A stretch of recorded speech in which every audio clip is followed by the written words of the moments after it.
하나님의 말씀은 요한복음 21장 18절로 23절입니다.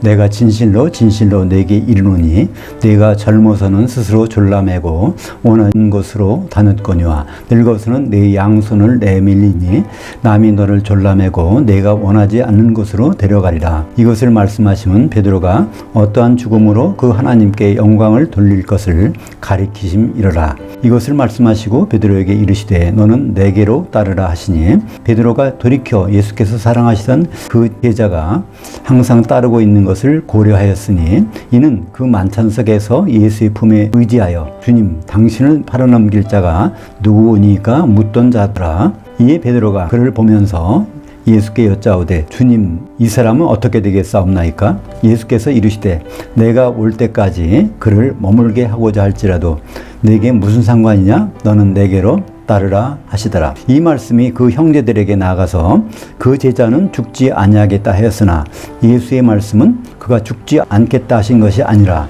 내가 올 때까지 그를 머물게 하고자 할지라도 내게 무슨 상관이냐 하신 것이로라. 오늘 말씀 가지고 오지랖 넓은 베드로 살아서 되림을 볼 사도란 제목으로 말씀을 나누겠습니다. 오늘 본문 말씀은 바로 전에 요한복음 21장 15, 16, 17절과 연결되는 거기 때문에 거기에서 사랑이란 개념으로 예수님과 베드로의 대화가 나오는데요.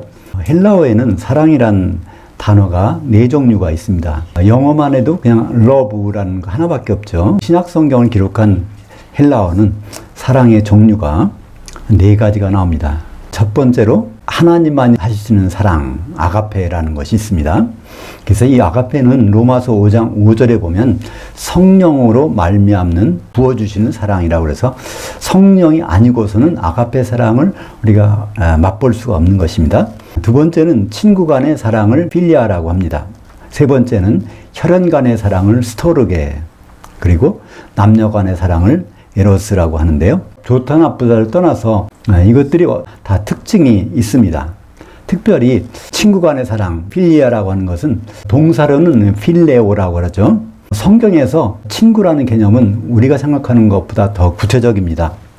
예수님은 요한복음 5장 20절에서 그 아버지께서 그 아들을 친구로 사랑하셔서 자기가 행하시는 것들을 다 그에게 보셨다. 그러니까 예수님을 하나님 아버지께서 친구로 생각하셨기 때문에 그분의 계획을 다 알려주셨다는 겁니다. 또 예수님도 사도들을 마지막에 가서 친구로 생각해서 모든 것을 공유했다, 알려주셨다는 말입니다. 이것은 어떤 일을 하는 능력을 줬다는 것보다는 공유한다는 의미가 있습니다. 뜻을 같이 지니고 있다는 그런 뜻을 할 때 친구로 사랑한다는 필레오를 쓰고 친구라는 단어는 필로스라고 합니다. 부활하신 주님은 예루살렘에서 2번이나 찾아가서 사도들을 만났죠. 근데 3번째 만남은 예루살렘에서 만난 게 아닙니다. 제자들을 갈릴리로 불러가지고 해변에서 만난 것, 그것이 주님과 3번째 만남입니다. 그때 주님은 베드로를 통해서 주님을 베드로가 친구로 사랑한다는 말 3번씩이나 초질관 그렇게 말하고 있을 때 3가지를 베드로에게 명령하십니다. 내 어린 양들을 먹이라. 내 장성한 양들을 목양하라. 내 장성한 양들을 먹이라. 어떻게 보면 이것이 비슷한 것 같지만은 좀 차이가 있습니다. 첫째는 어린 양이 나오고 장성한 양이 나오고요. 또 먹이는 것과 목양하는 것이 나옵니다. 그러니까 어린 양은 그냥 먹는 것밖에 없어요. 그냥 어릴 때는 그냥 먹기만 하면 돼. 근데 장성하게 되면 그것을 돌볼 필요가 있단 말이에요. 케어. 다른 길로 나갔는지 안 나갔는지. 또 장성한 양이라도 끝까지 먹어야 됩니다. 장성했다고 더 이상 안 먹으면 안 되는 거죠. 이것은 바로 우리 성도들에게 적용이 됩니다. 하나님 아버지께서 성도들을 먹이고 목양하실 때 반드시 누굴 통해서? 사도를 통해서 하시겠다는 것입니다.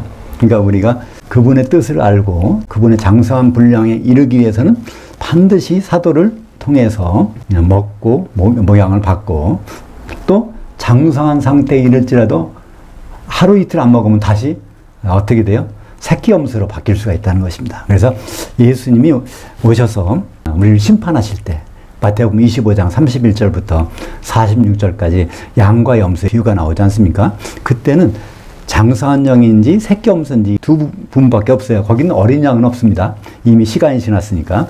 그때 사도들의 꼴을 제대로 잘 먹었는지 그렇지 않은지를 가지고 심판을 하시겠다는 것입니다. 황금률이라는 말씀 들어보셨나요? 황금 비유라고는 다른 얘기입니다. 황금률이라는 것이 있는데 그것이 바로 마태복음 7장 12절이 그거로 알려져 있습니다. 물론 이것은 예수를 믿지 않는 사람이 로마 황제 세베루스 알렉산드로라는 사람이 이 말씀이 너무나 좋아서 그걸 좌우명으로 삼고 그걸 집에도 걸어놓고 자기 집무실에도 걸어놨다고 그래요.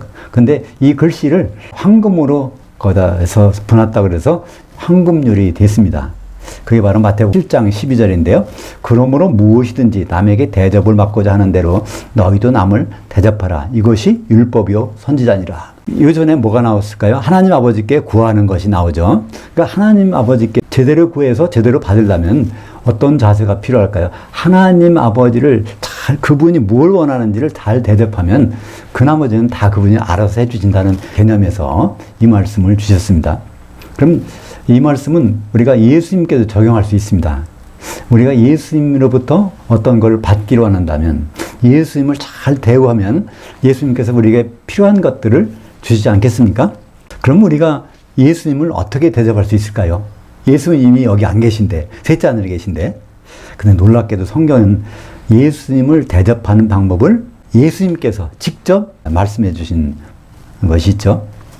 마태복음 25장 40절에 그 말씀이 있습니다. 너희가 여기 내 형제들 중에 지극히 작은 자 하나에게 한 것이 곧 내게 한 것이니라.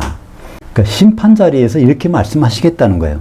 그러니까 여기서 너희라는 것은 장성한 자에게 얘기하는 겁니다. 장성한 자, 너희들은 영생에 갈 터인데 왜 그러냐면 여기 있는, 그러니까 여기는 그리스도 심판대죠. 내 형제들, 12사도들 중에서 지극히 작은 부분 하나까지라도 대접했다면 그게 바로 나 예수 그리스도를 대접한 거로 여기셔서 판결을 내리시겠다는 겁니다. 거기에 따라서 영벌과 영생이 나눠진다는 것이니까 이것은 우리가 한번 읽고 지나갈 부분이 아닙니다. 우리는 신앙생활을 한다면 이 말씀만은 끝까지 붙잡고 있어야 우리의 운명을 제대로 유지할 수가 있는 거죠. 그러면 사도들을 대접하려면 먼저 우리는 그들에 대해서 잘 알아야 될 거 아닙니까? 오늘은 이제 두 명의 사도 베드로와 요한에 대해서 그 사도들이 어떤 운명을 타고났는지 그거에 대해서 예수님께서 말씀해 준 내용을 따라가 보겠습니다. 먼저 베드로를 살펴볼까요? 오늘 말씀 요한복음 21장 18절을 같이 보겠습니다. 내가 진실로 내게 이르노니 내가 젊어서는 스스로 졸라매고 원하는 곳으로 다녔거니와 늙어서는 내 양손을 내밀리니 남이 너를 졸라매고 내가 원하지 않는 곳으로 데려가리라. 한글 성경 번역한 걸 보면 젊어서는 허리띠를 띠고 마음대로 다니지만 늙어서는 이제 손을 벌려가지고 거기다가 뒤에서 이제 띠띠고 하는 거로 이렇게 나오는데요. 사실은 여기선 양손을 이렇게 내민다는 겁니다. 묶어가라고. 그러니까 묶여서 끌고 가는 겁니다. 사형장으로 순교시키려고 끌고 가는 거겠죠. 결국은 늙어서 순교한다는 말입니다. 다시 그걸 거꾸로 보면 어떻게 될까요? 젊어서는 어떤 환경에서도 죽지 않아. 늙어서는 너는 순교 안 할 거야. 그런 말씀 아니겠습니까? 사실 근데 베드로는 이걸 굳게 믿었습니다.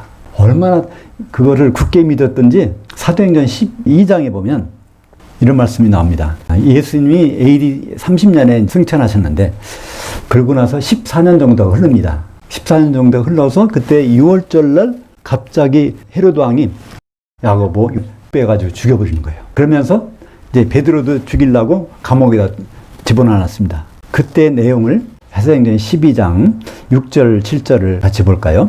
헤롯이 잡아내려고 하는 그 전날 밤에 베드로가 두 군인들 틈에서 두 쇠사슬에 매어 누워 자는데 파수꾼들이 문 밖에서 옥을 지키더니 호련히 주의 천사가 나타나매 옥중에 광채가 빛나며 또 베드로의 옆구리를 쳐 깨버 이르되 급히 일어나라 하니 쇠사슬이 그 손에서 벗어지더라. 근데 자기도 그 신세가 될 것이 뻔한데 이제 명절만 지나면 근데 거기서 쿨쿨 자고 있는 거예요. 잠을 쿨쿨 자. 왜 잠을 잘 수가 있었을까요? 예수님 말씀이 항상 베드로에게 그렇게 있는 것입니다. 그죠? 난 늙어서 죽는다고 그랬으니까 젊어서는 절대로 죽을 수가 없어. 심지어는 천사가 발로 차도 잠이 잘 안 깨는 거예요. 그 정도로 감옥에서 숙면을 취하고 있는 베드로를 볼 때 베드로는 오늘 예수님이 하신 말씀을 아주 깊이 생활화하고 있었다는 것을 볼 수 있지 않습니까? 그런 베드로에게 주님은 21장 15, 16, 17절에 걸쳐서 성도들을 목양하라는 그 명령을 주십니다. 뭐라고 하셨죠?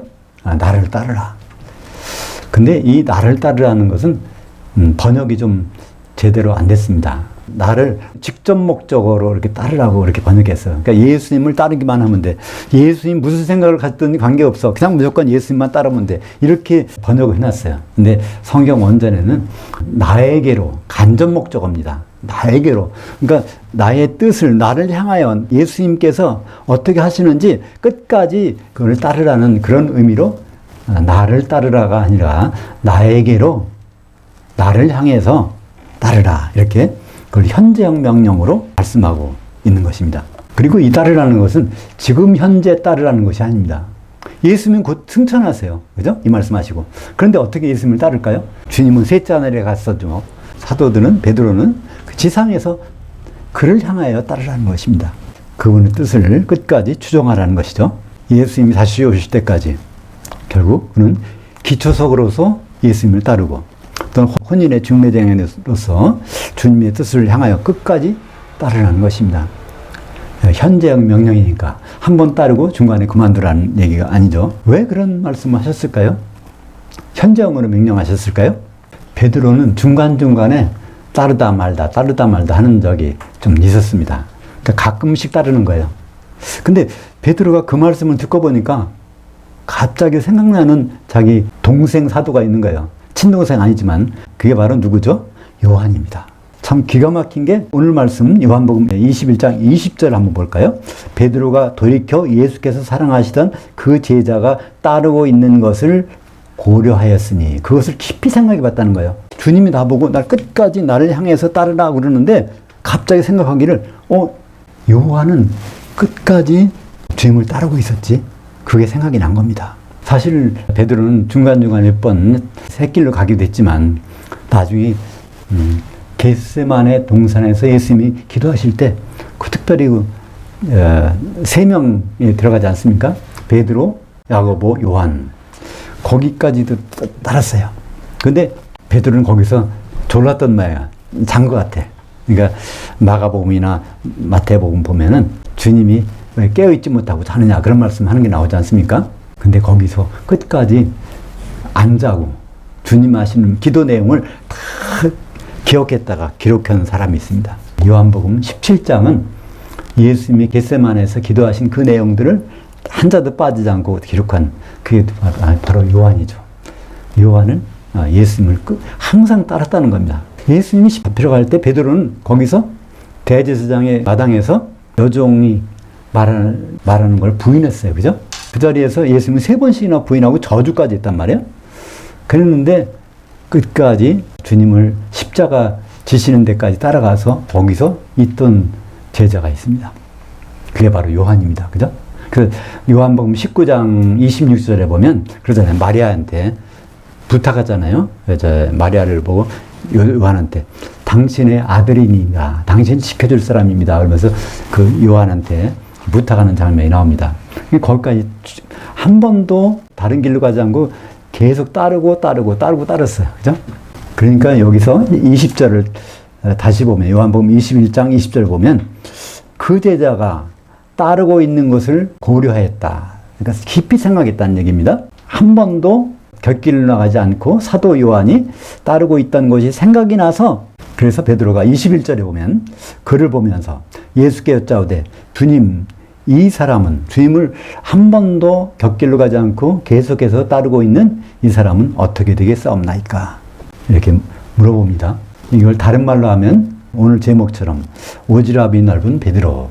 주님께서 나를 이제부터는 중단하지 말고 끝까지 나를 향해서 따르라고 하시는데 그러면 이제부터 나는 주님을 끝까지 따를 텐데 지금까지 한 번도 탈선하지 않고 따랐던 이 사도 요한은 어떻게 되겠습니까? 하고 이제 질문하실 때 거기서 예수님은 뭐라고 말씀하시죠? 22절에 예수께서 이르시되 내가 올 때까지 그를 머물게 하고자 할지라도 네게 무슨 상관이냐? 너는 내게로 향하여 따르라. 그러니까 예수님의 이 말씀을 통해서 예수님이 어떤 계획을 갖고 계셨는지 우리는 알게 됩니다.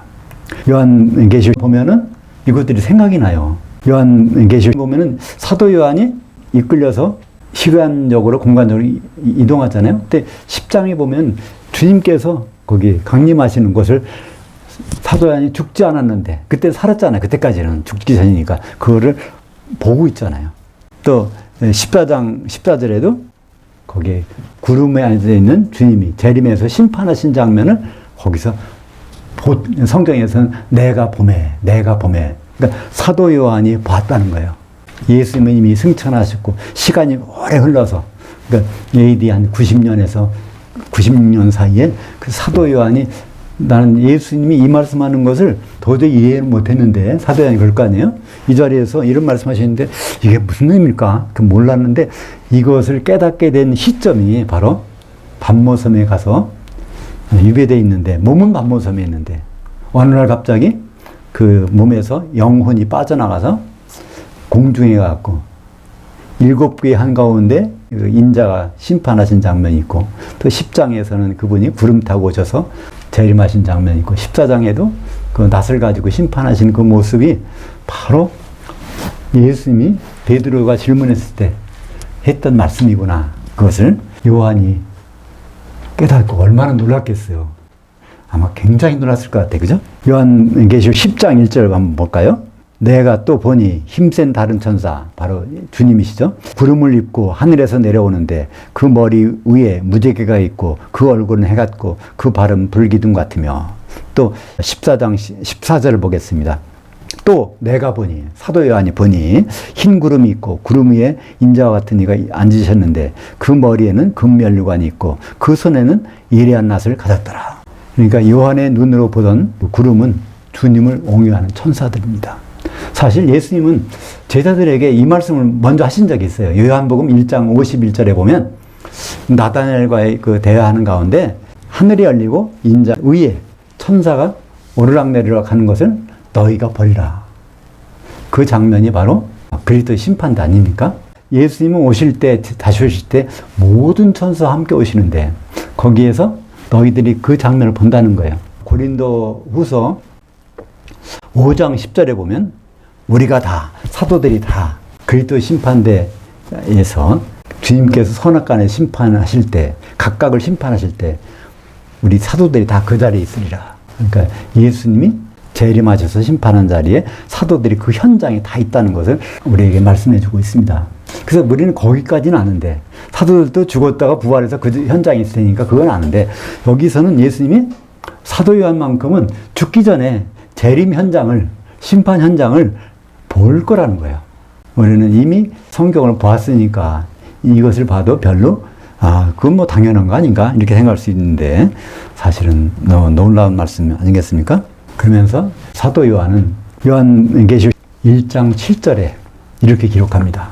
볼지어다 그가 그 구름을 타고 오시리라. 예수님께서 재림하시는데 천사들과 함께 오시리라. 각 사람의 눈이 그를 보겠고 모든 기독교인들이 공중으로 휴거돼서 그를 본다는 거예요. 예수님을 본다는 거예요. 그를 찌른 자들도 볼 것이요. 누가 그를 찌른 자 할까요? 이게 복수입니다. 원래 십자가상에서 찔른 사람은 로마 군병 한 사람이었어요. 근데 사실 예수님이 피를 흘리시는 것은 누구 때문에 피를 흘리셨을까요? 기독교인들, 교회를 위해서. 사도행전 20장 28절 그러잖아요. 그 하나님이 자기 피로 사신 교회. 그러니까 바로 우리 죄 때문에 우리가 예수님을 찔렀다는 거예요. 모든 기독교인들이 이제 본다는 겁니다. 어디 가서?